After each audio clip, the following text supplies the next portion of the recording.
Details చూస్తే అన్నమయ్య జిల్లా రాయచోటిలో మహాశివరాత్రి ఉత్సవాలు ఘనంగా కొనసాగుతున్నాయి. ఈ ఉత్సవాల్లో భాగంగా ఎమ్మెల్యే రాంప్రసాద్ రెడ్డి సోదరుడు లక్ష్మీప్రసాద్ రెడ్డి పాల్గొని వీరభద్ర స్వామి వారికి పట్టు వస్త్రాలు సమర్పించారు. అత్యంత విశిష్టత కలిగిన శ్రీ భద్రకాళి సమేత వీరభద్రుడికి పట్టు వస్త్రాలు సమర్పించే భాగ్యం కలగటం పూర్వజన్మ సుకృతంగా భావిస్తున్నట్లు ఆయన తెలిపారు. ఇతర ప్రాంతాల నుండి తరలివచ్చే లక్షలాది మంది భక్తుల కోసం జిల్లా యంత్రాంగం దేవస్థానం సమన్వయంతో పనిచేస్తున్నట్లు తెలిపారు.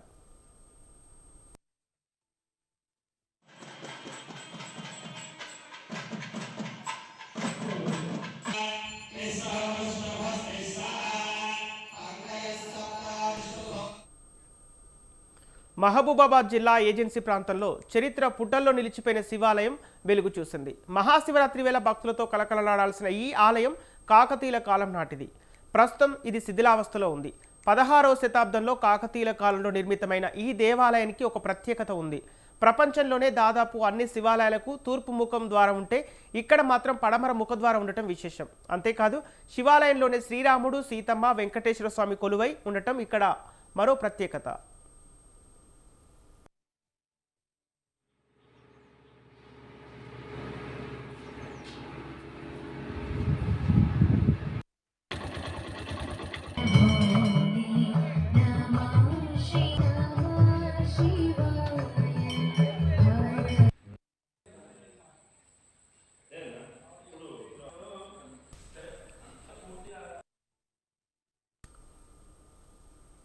అంబేద్కర్ కోనసీమ జిల్లాలో మహాశివరాత్రి ఉత్సవాలు ఘనంగా నిర్వహించడానికి ఆలయాలు అతి సుందరంగా ముస్తాబయ్యాయి. కోటిపల్లి శ్రీ ఛాయా సోమేశ్వర స్వామి వారి ఆలయం, ద్రాక్షారామ శ్రీ భీమేశ్వర స్వామి ఆలయాలను అంగరంగ వైభవంగా ముస్తాబు చేశారు. ఈ రెండు శైవ క్షేత్రాల్లో ఈ నెల 15న శివరాత్రి మహోత్సవాలను అత్యంత ఘనంగా నిర్వహించనున్నారు. ఈ సందర్భంగా స్వామివారిని దర్శించుకునేందుకు లక్షలాది మంది భక్తులు రానున్నట్లు నిర్వాహకులు తెలిపారు. భక్తులకు ఎలా అసౌకర్యం కలగకుండా సకల సౌకర్యాలు కల్పించినట్లు అధికారులు తెలిపారు. అవాంఛనీయ ఘటనలకు తావు లేకుండా పటిష్ట పోలీసు బందోబస్తు ఏర్పాటు చేసినట్లు నిర్వాహకులు తెలిపారు. పురాతన ఆలయం. ఈ ఆలయంలో 2 శివాలయాలు ఉంటాయి, ఒక విష్ణాలయం ఉంటుంది. ఈ 2 శివాలయాలు కూడా ఇంద్రుడు, చంద్రుడు వారి యొక్క దోష పరిహారార్థం శివరాత్రి సమయ లింగోద్భవ కాలంలో ప్రతిష్ఠ చేయబడినట్లుగా పురాణాధారం. ఈ యొక్క ఆలయంలో శివరాత్రి నాడు ఈ యొక్క ఆలయాన్ని ఆనుకుని ఉన్న గౌతమి నదిలో స్నానమాచరించినట్లయితే కోటి నదుల్లో స్నానమాచరించిన ఫలితాన్ని పొందుతారు. అందుచేత ఈ క్షేత్రానికి కోటి ఫలి అని పేరు. అందుచేత ఈ నదీ స్నానం ఆచరించే భక్తులందరూ కూడా శివరాత్రి నాడు ఈ నదిలో స్నానమాచరించి ఈ 2 శివాలయాలు దర్శనం చేసుకుని సాయంత్రం జరిగే కోటి దీపారాధన మహోత్సవంలో పాల్గొని ఆ దీపారాధన కార్యక్రమాన్ని కలిగించి రాత్రికి జాగారం చేసి వెళ్లడం అనాదిగా వస్తున్న ఆచారం. కాబట్టి ఇక్కడ భక్తులందరూ కూడా శివరాత్రి నాడు 1,00,000 మంది సుమారు భక్తులు దర్శనానికి వస్తారు. ఈ దర్శనానంతరం దర్శనాలకు అనుగుణంగా ఈ దేవాలయంలో ఉచిత దర్శనము, 20 రూపాయల దర్శనము, 100 రూపాయల దర్శనాలు ఏర్పాటు చేయడం జరిగింది. అందరికీ కూడా మజ్జిగ, పాలు అలా ఏర్పాట్లన్నీ కూడా చేయడం జరిగింది. ఈ ఆలయంలో ఏంటంటే పూర్వం నుంచి కూడా నదీ స్థానం విశేషమైన ఫలితాన్ని ఇస్తుంది. అందుకని నదీ స్థానం ఆచరించి సుకృతం వాపి దుష్కృతం అంటే పితృ కార్యక్రమాలు కానీ దేవతా కార్యక్రమాలు కానీ మనం ఏదైనా ఒకటి చేస్తే కోటి చేసిన ఫలితాన్ని పొందబడే క్షేత్రంగా కోటి ఫలిగా విరాజిల్తోంది. అది కాలక్రమంలో పలుకుబడిలో కోటి పల్లిగా మారుతూ ఉంటుందన్నమాట. అందుచేత ఈ క్షేత్రంలో కనుక మనం శివరాత్రి నాడు నదీ స్థానం ఆచరించి ఈ 2 శివాలయాలు దర్శనం చేసుకుని సాయంత్రం జరిగే దీపారాధన మహోత్సవాన్ని తిలకించి రాత్రికి జాగారం చేసినట్లయితే ఎన్నో జన్మల పుణ్య ఫలితాన్ని పొందబడుతోందని పురాణాధారం చెప్పబడుతోంది. కాబట్టి భక్తులందరూ కూడా ఈ యొక్క దర్శనానికి 1,00,000 మంది. దేశంలోనే అత్యంత చారిత్రాత్మకమైన హన్మకొండ 1000 స్తంభాల ఆలయంలో మహాశివరాత్రి సందర్భంగా దేవాలయాన్ని అత్యంత వైభవంగా సుందరీకరించారు. హన్మకొండలోని 1000 స్తంభాల ఆలయం భక్తజనం కనుల పండుగగా చూసి తరలించేందుకు కలకలలాడుతూ మెరిసిపోతోంది. ఈ నెల 15న జరగనున్న మహాశివరాత్రి పర్వదినాన్ని పురస్కరించుకొని ఆలయ అధికారులు విస్తృత ఏర్పాట్లు పూర్తి చేశారు. ఆలయ ప్రాంగణాన్ని రంగురంగుల విద్యుత్ దీపాలతో సుందరంగా అలంకరించారు. శివలింగానికి ప్రత్యేక పూజలు, అభిషేకాలు నిర్వహించేందుకు ప్రత్యేక ఏర్పాట్లు చేశారు. శివరాత్రి బ్రహ్మోత్సవాలు ఈ రోజుతో ప్రారంభమైనాయి.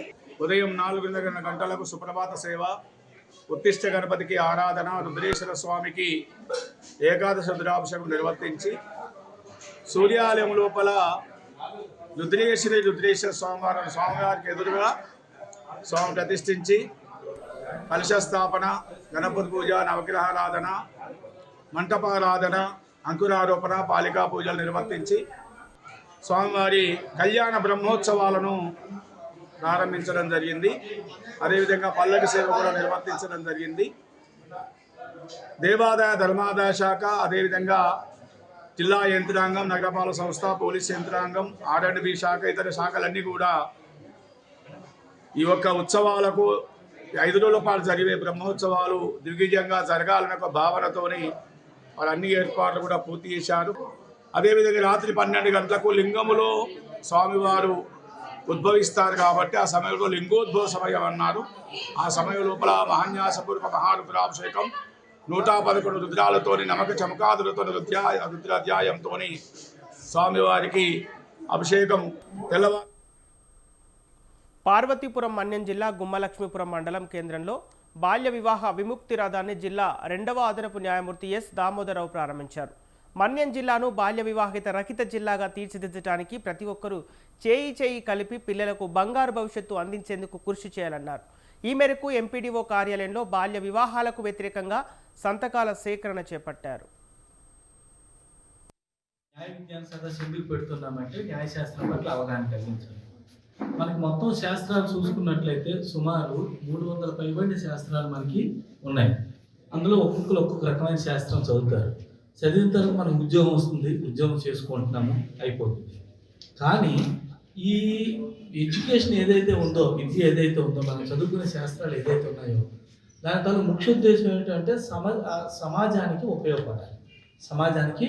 ఉపయోగపడాలి. ఆదిమ మానవుడిగా ఉన్నటువంటి మానవుడు తను ఇష్టానుసారం ఎలాగా కావాలంటే అలాగా బ్రతికే అవకాశం అనేది ఉండేది.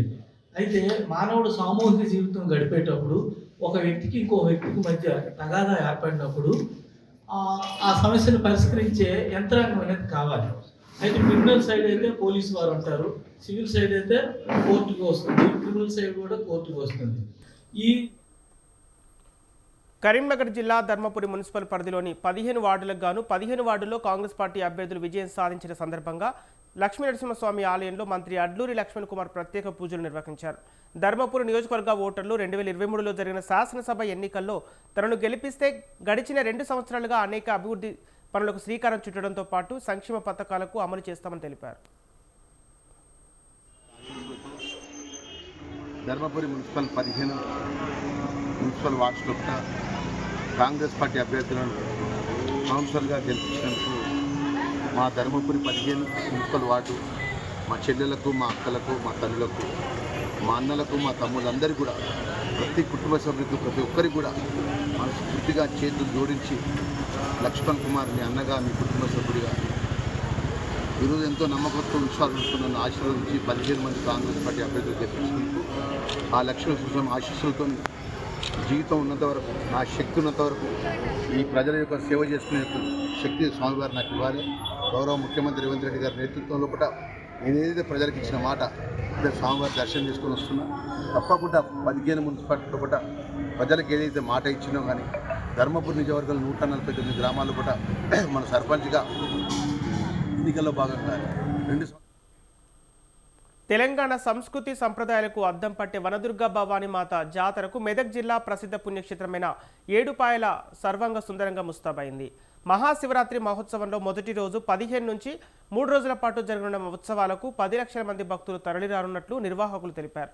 ఈ సందర్భంగా జాతరలో భక్తులకు ఎలాంటి ఇబ్బందులు తలెత్తకుండా అధికారులు అన్ని రకాల ఏర్పాట్లు చేశారని ఆలయ ఈవో వీరేశం తెలిపారు. జాతర రోజుల్లో రద్దీ విపరీతంగా ఉంటుందని, దీనిని దృష్టిలో ఉంచుకొని వీఐపీ దర్శనం, ప్రత్యేక దర్శనం, సర్వదర్శనాలకు వేర్వేరు క్యూ లైన్లు ఏర్పాటు చేసినట్లు ఆయన తెలిపారు.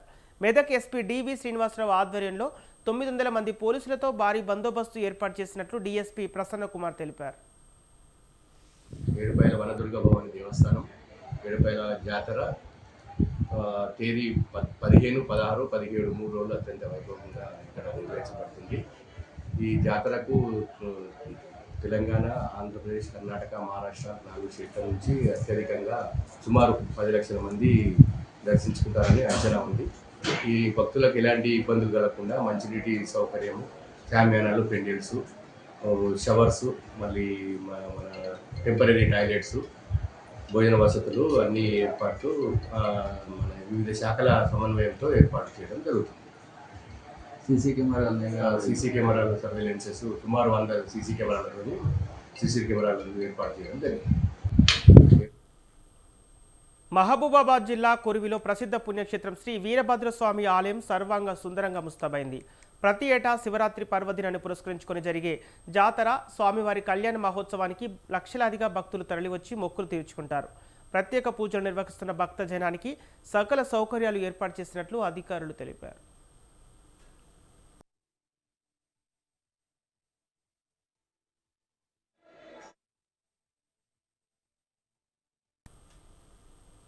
మహాశివరాత్రి ఉత్సవాలకు శ్రీకాళహస్తి శ్రీ జ్ఞాన ప్రసూనాంబికా దేవికి సమర్పించేందుకు ఓ భక్తురాలు అరుదైన కానుకను సిద్ధం చేసింది. బాపట్ల జిల్లా చీరాలకు చెందిన చండూరు సరస్వతి పట్టుచీరపై లలిత సహస్రనామాలు, ఖడ్గమాల, అష్టోత్తర నామాలు రాసి తన భక్తిని చాటుకుంది.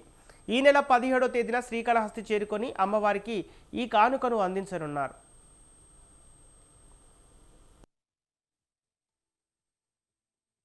అమ్మవారికి సారి నిమిత్తం శ్రీశైలం వెళ్ళినప్పుడు ఈ కార్యక్రమాలన్నీ చూసి నచ్చి నేను కూడా అమ్మవారికి ఏదో ఒకటి చేయాలని సంకల్పించుకొని ఒక పట్టుచీర మీద లలిత సహస్రనామాలు రాసి ఎంబ్రాయిడింగ్ చేశాను.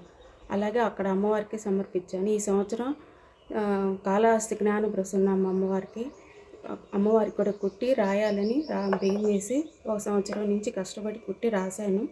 అమ్మవారి దయ వల్ల పూర్తి చేయగలిగాను. కుట్టడానికి నాకు అమ్మ సంకల్పించింది. ఆ అమ్మ దయ వల్ల నేను కుట్టగలిగాను. నాకు మహాలక్ష్మి మేడం గారు కూడా బాగా సహకారం చేశారు. గత 9 సంవత్సరాలుగా భ్రమరాంబిక సేవా సమితి తరపున ఈ సేవలు అంటే పర్టికులర్గా శ్రీశైలం, కాళహస్తి, అదేవిధంగా వివిధ దేవాలయాల్లో సేవలు అనేటటువంటిది జరపడం జరుగుతుంది. అదేవిధంగా పోయిన సంవత్సరం సరస్వతి గారు లలితా సహస్రనామం పట్టుచీర మీద వారు ఎంబ్రాయిడరీ చేసి శ్రీశైలంలో సమర్పించడం జరిగింది. అదేవిధంగా ఈ సంవత్సరం జ్ఞానప్రసూనాంబ తల్లి కాళహస్తీశ్వర స్వామి టెంపుల్లో ఈ సంవత్సరం వారు 1 సంవత్సరం నుండి కూడా ఎంతో కష్టపడి పట్టుచీర మీద లలితా సహస్రనామం, అదేవిధంగా ఖడ్గమాల, అదేవిధంగా కాళహస్తీశ్వర అష్టోత్తరం అనేటటువంటిది లిఖించి ఆ కాళహస్తీశ్వర స్వామికి సమర్పించడం జరుగుతుంది. అదేవిధంగా మాకు వివిధ రాష్ట్రాల్లో కలిపి సుమారుగా 20,000 మంది సేవకులు అన్ని రాష్ట్రాల్లో ఉన్నారు. వారి సహాయ సహకారాలతో ఈ భ్రమరాంబిక సేవా సమితి అనే జయశంకర్ భూపాలపల్లి జిల్లా పవిత్ర పుణ్యక్షేత్రం కాళేశ్వరంలోని శ్రీ కాళేశ్వర ముక్తీశ్వర దేవాలయాన్ని అత్యంత వైభవంగా అలంకరించారు. ఈ నెల 14 నుంచి 16 వరకు జరుగు మహాశివరాత్రి ఉత్సవాల సందర్భంగా దేవాదాయ శాఖ అధికారులు కాళేశ్వరాన్ని విద్యుత్ కాంతులతో అలంకరించారు. 15వ తేదీన తెప్పోత్సవాన్ని అవసరమైన సామాగ్రి భద్రాచలం నుంచి కాళేశ్వరానికి చేరుకుంది. 15వ తేదీ రాత్రి 7 గంటలకు త్రివేణి సంగమంలోని జ్ఞాన సరస్వతి ఘాట్ వద్ద అధికారులు ప్రత్యేక పూజలు నిర్వహించనున్నారు. కాళేశ్వర ముక్తీశ్వర స్వామివారి దేవాలయంలో 14/2/2026 శనివారం నుండి 16/2/2026 సోమవారం వరకు ప్రయాణిక దీక్షగా మహాశివరాత్రి మహోత్సవాలు నిర్వహించడం జరుగుతుంది. 14వ తారీఖు రోజున ఉదయం 6 గంటలకు శుభానంద సరస్వతి అమ్మవారికి పూర్ణాభిషేకము, 10 గంటలకు గణపతి పూజ, స్వస్తి పుణ్యాహవాచనం, అఖండ దీపారాధన, దీక్షావస్త్రధారణ, ఋత్విక్ వర్ణం కార్యక్రమాలను కూడా నిర్వహించడం జరుగుతుంది. సాయంత్రం 4 గంటలకు అగ్నిప్రతిష్ఠ, నవగ్రహ రుద్రహోమ కార్యక్రమాలన్నీ కూడా నిర్వహించడం జరుగుతుంది. రాత్రి 8 గంటలకు శ్రీ శుభానంద ముక్తీశ్వర స్వామి వారి యొక్క ఎదురుకోలు సేవ పురవిధుల గుండా నిర్వహించడం జరుగుతుంది. 15వ తారీఖు ఆదివారం రోజున మహాశివరాత్రిని పురస్కరించుకొని భక్తులందరూ కూడా త్రివేణి సంగమంలో స్నానాలు ఆచరించుకొని ఆ నదీ జలాలతో స్వామివారిని అభిషేకిస్తుంటారు. సాయంత్రం 4 గంటలకు ఉత్తరాషాఢ నక్షత్రయుక్త కటకాలగ్న మందు శ్రీ శుభానంద ముక్తీశ్వర స్వామి వారి యొక్క కళ్యాణ మహోత్సవం, అక్షరారోహణ కార్యక్రమాలన్నీ కూడా నిర్వహించడం జరుగుతుంది. రాత్రి 7 గంటలకు త్రివేణి సంగమంలో హంసవాహన సేవ తెప్పోత్సవం కార్యక్రమం ఉంటుంది. రాత్రి 12 గంటలకు లింగోద్భవ కాల పూజ అనంతరం స్వామివారి దర్శనం. అలాగే 16వ తారీఖు రోజున మధ్యాహ్నం 12 గంటలకు బలిహరణం, పూర్ణాహుతి కార్యక్రమాలన్నీ కూడా నిర్వహించడం జరుగుతుంది. సాయంత్రం 4 గంటలకు ఆదిముక్తేశ్వర స్వామివారి దేవాలయంలో ఆదిముక్తేశ్వర స్వామివారి కళ్యాణం నిర్వహించడం జరుగుతుంది. రాత్రి 8 గంటలకు నాగవెల్లి, అలాగే నందివాహన సేవ, పవలింపు సేవ కార్యక్రమాలన్నీ కూడా నిర్వహించడం జరుగుతుంది. కావున ఈ 3 రోజుల పాటు కాకినాడ జిల్లా జగ్గంపేట నియోజకవర్గం కాట్రావులపల్లిలో 2 కోట్ల రూపాయలతో పలు అభివృద్ధి కార్యక్రమాలకు జిల్లా టీడీపీ అధ్యక్షులు జ్యోతుల నవీన్ శంకుస్థాపనలు ప్రారంభోత్సవాలు నిర్వహించారు. జ్యోతుల నెహ్రూ ఫౌండేషన్ ద్వారా పలు సేవా కార్యక్రమాలు నిర్వహిస్తున్నట్లు ఆయన తెలిపారు. జగ్గంపేట మండలం కాట్రావులపల్లి గ్రామంలో గ్రామ టీడీపీ అధ్యక్షులు మూసిరెడ్డి నాగేశ్వరరావు ఆధ్వర్యంలో పలు సిమెంట్ రోడ్లను ప్రారంభించారు.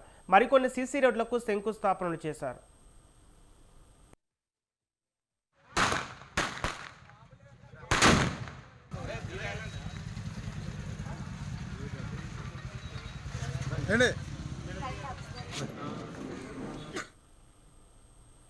నందవరం మండల పరిధిలో CM Chandrababu, Pawan Kalyan, Lokesh, MLA BV Jaya, Nageswara Reddy చిత్రపటాలకు పాలాభిషేకం చేశారు. ఈ కార్యక్రమం పూర్తిగా విద్యార్థుల చేతుల మీదుగా నిర్వహించారు. ఫీజు రియంబర్స్మెంట్ నిధులు విడుదల కాకపోవడంతో పాలాభిషేక కార్యక్రమం నిర్వహించినట్లు వారు తెలిపారు. ఈ కార్యక్రమంలో నాయకులు, కార్యకర్తలు, విద్యార్థులు పెద్ద ఎత్తున పాల్గొన్నారు.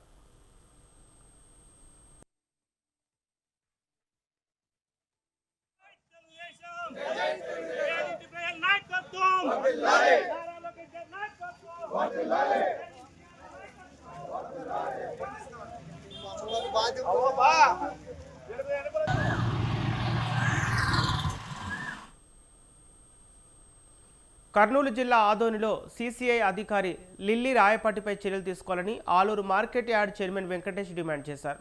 ఆదోనిలోని సీసీఐ పత్తి కొనుగోలులో భారీ ఎత్తున అవకతవకలు జరిగాయని ఆరోపించారు. పత్తిని మిల్లుల్లో దింపకుండానే మాయాజాలం చేశారని, దాదాపు 15 కోట్లకు పైగా స్వాహా జరిగిందంటూ ఆగ్రహం వ్యక్తం చేశారు. రైతులకు న్యాయం జరగకపోతే సీసీఐ లిల్లీ రాయపాటిని నిర్బంధిస్తామని హెచ్చరిస్తున్నారు.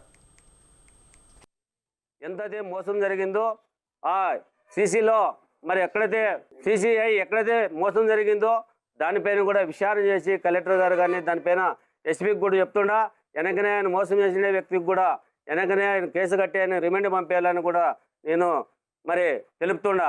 అందుకే దయచేసి పత్రికా విలేకరులు మరి మీడియా మిత్రులందరికీ కూడా నేను విషయం తెలుపుకుంటున్నా.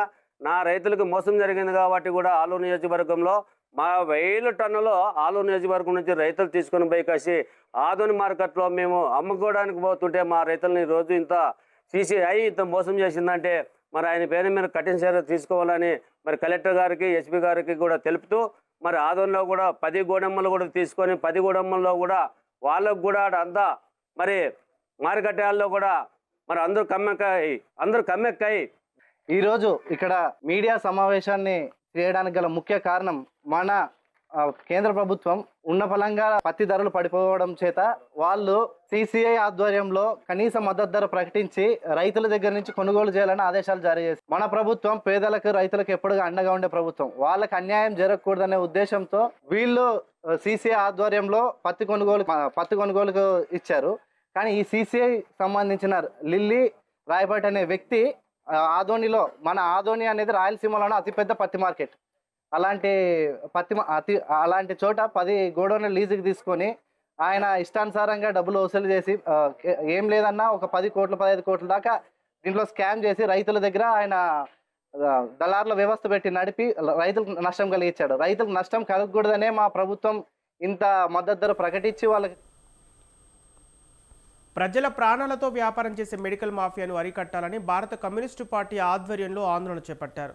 జిల్లా కలెక్టర్ కార్యాలయం వద్ద నిర్వహించిన ఈ కార్యక్రమంలో సిపిఐ జిల్లా సహాయ కార్యదర్శి కసిరెడ్డి సత్యనారాయణ పాల్గొన్నారు. జిల్లాలో పెట్టరేగిపోతున్న మెడికల్ మాఫియాపై తక్షణ చర్యలు చేపట్టాలని డిమాండ్ చేశారు. ప్రతి ఆసుపత్రిలో లభించే వైద్యం ప్రభుత్వం నిర్ణయించిన ధరల పట్టికల్ని ఏర్పాటు చేయాలన్నారు. రాష్ట్ర పార్టీ పిలుపు మేరకు ఏదైతే మెడికల్ మీద దోపిడీ జరుగుతుందో ఆ దోపిడీకి వ్యతిరేకంగా ఈ రోజున కలెక్టర్ ఆఫీస్ దగ్గర ఈ ధర్నా మేము చేపట్టాం. పీపీపీ పద్ధతుల్లో అది వైసీపీ తెలుగుదేశం వ్యవహారం కాదు, ప్రజల వ్యవహారం. ప్రజల సొమ్ములు అంతా కూడా తీసుకెళ్లి సెంట్రల్ గవర్నమెంట్ యొక్క మనం కట్టినటువంటి పన్నుల మీద ఆ 17 హాస్పిటల్ నిర్మాణం చేస్తే అందులో 10 హాస్పిటల్ పూర్తి అయిపోయి అది అప్పచెప్పలేని టైంలో పీపీపీ ప్రైవేట్ ఆర్గనైజేషన్కి అప్పచెప్పాలని ప్రభుత్వం కుట్ర పడుతుంది.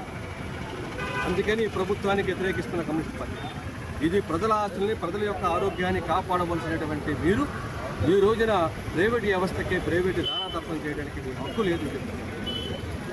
రెండోది, మన కరోనా టైం వచ్చిన దగ్గర నుంచి ఇప్పటి వరకు చూస్తాం లక్షల్లో, ఏదో 100లో 200లో 1000 రూపాయల లక్షల్లో మెడికల్లో మాఫియా జరుగుతాం.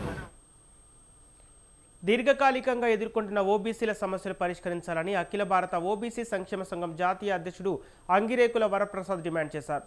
చట్టసభలలో ఓబీసీకి ప్రత్యేక రిజర్వేషన్ మంత్రిత్వ శాఖ కల్పించాలన్నారు.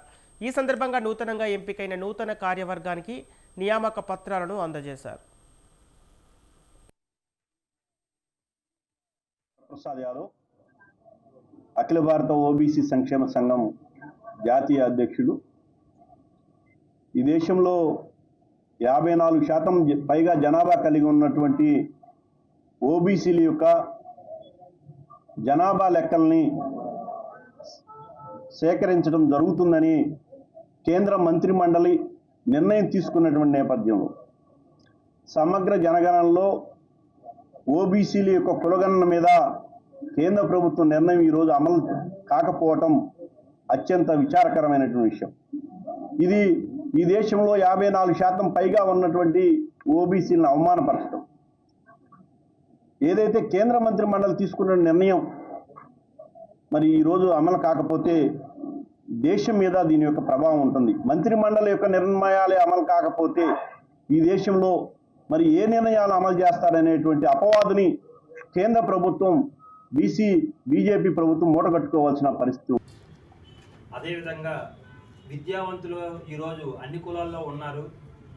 బీసీగా స్టేట్ గవర్నమెంట్ పరిధిలో ఉన్నటువంటి విద్యా సంస్థల్లో కానీ ఉద్యోగాల్లో కానీ వారికి రిజర్వేషన్ అందుతుంది. కానీ అదే పద్ధతిలో కేంద్ర ప్రభుత్వం యూనివర్సిటీల్లో కానీ సెంట్రల్ గవర్నమెంట్ జాబ్స్లో కానీ ఈ ఓబీసీ జాబితాలో శిష్టకరణ కమ్యూనిటీని చేర్చకపోవడం వల్ల మన ఓబీసీ జాతీయ అధ్యక్షుల ద్వారా మా శిష్టకరణ కమ్యూనిటీని కూడా ఓబీసీలో చేర్చే విధంగా ఓబీసీ ఫలితాలను విద్యార్థులకు అందజేస్తే మీరు ఇచ్చే ఉచిత కాగితాలకు కాకుండా వారు స్వతంత్రంగా ఉద్యోగం చేసుకుంటే జీవనం సాగిస్తారని, ఒకసారి జీవన ప్రమాణం బాగుపడితే వారి భవిష్యత్తు వారి భావితరాలకి పునాదిగా ఉంటుంది. కాబట్టి మా జాతీయ అధ్యక్షుల వారి అడుగుజాడల్లో శిష్టకరణం కమ్యూనిటీ వాళ్ళందరూ కూడా వారు వెంట ఉండి వారు గుంటూరు అంటే గుంటూరు, ఢిల్లీ అంటే ఢిల్లీ పార్లమెంటులో ఉన్నటువంటి పెద్దలు కలవడానికి కానీ, అదేవిధంగా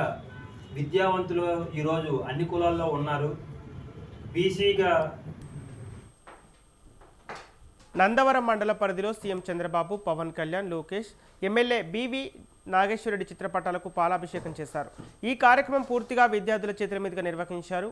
ఫీజు రియంబర్స్మెంట్ నిధులు విడుదల కాకపోవడంతో పాలాభిషేకం కార్యక్రమం నిర్వహించినట్టు వారు తెలిపారు. ఈ కార్యక్రమంలో నాయకులు, కార్యకర్తలు, విద్యార్థులు పెద్ద ఎత్తున పాల్గొన్నారు.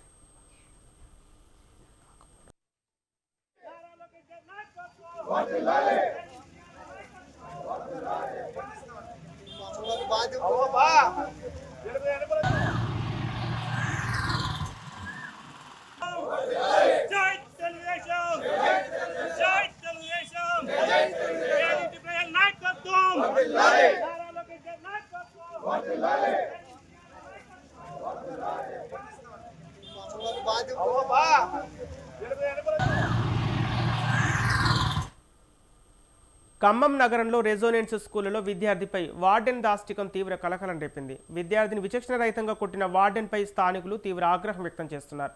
ఈ మేరకు ఇల్లందు క్రాస్ రోడ్ వద్ద విద్యార్థి తల్లిదండ్రులు ఆందోళన బాటపట్టారు. వార్డెన్ తీరును తీవ్రంగా ఖండించారు. విద్యార్థిని పట్ల వార్డెన్ తీరును నిరసిస్తూ వార్డెన్ను కఠినంగా శిక్షించాలని డిమాండ్ చేశారు.